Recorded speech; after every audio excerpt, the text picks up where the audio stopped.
Lampe et lumière. Quand l'action est une lampe, la pensée hybride toute sa lumière. Exiger de l'illumination sans fournir de réceptacle, ce serait faire fi d'une des grandes règles de la vie.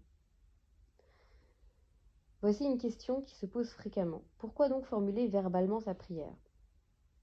En fait, sachant que l'Éternel sonde les cœurs et connaît toutes nos pensées, pourquoi donc avons-nous besoin d'exprimer nos prières? S'il ne s'agissait que de lui, faire savoir notre désir, il suffirait donc de se concentrer en pensée, et Dieu lirait nos pensées. La prière parlée ne serait pas indispensable. Et pourtant, nous voyons qu'à l'unanimité, toutes nos références sacrées, Torah, Talmud, Midrash, Zohar, etc., s'accordent pour exiger une prière énoncée avec la bouche. Il y a des raisons très profondes à cela. La Kabbale nous explique qu'avant d'arriver à son stade ultime de concrétisation, avant de se manifester sous forme de matière, la lumière, ou l'énergie divine, traverse plusieurs phases. C'est des étapes. Donc d'étape en étape, la pensée se concrétise pour arriver enfin à sa forme finale, qui est le monde où nous vivons, le monde des formes et des actions. Le premier niveau des mondes, appelé le monde Asya.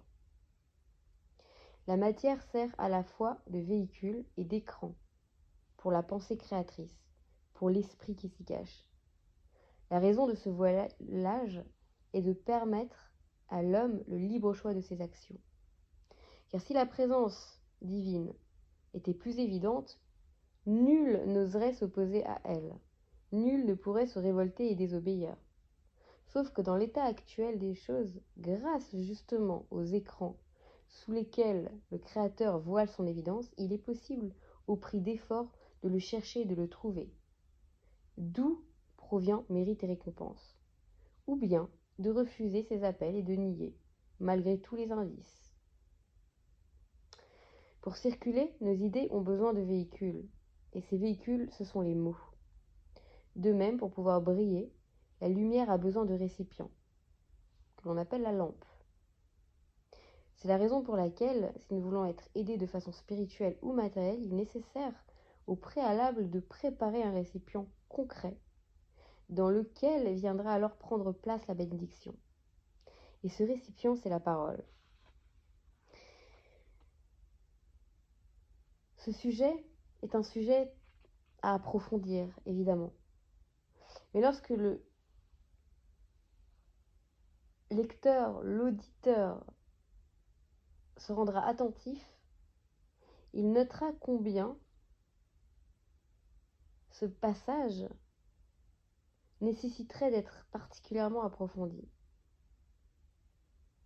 Heureux véritablement sera celui qui pourra compléter cette étude à la lumière de textes valables, ou être guidé. D'ailleurs, en ce sens, si vous avez besoin d'être guidé justement pour y arriver, n'hésitez pas à me contacter.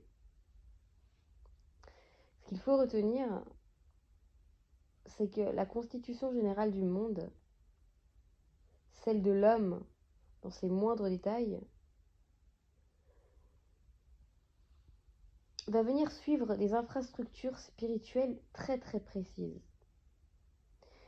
Ces infrastructures ont été au préalable étudiées par les kabbalistes et révélées dans certains ouvrages.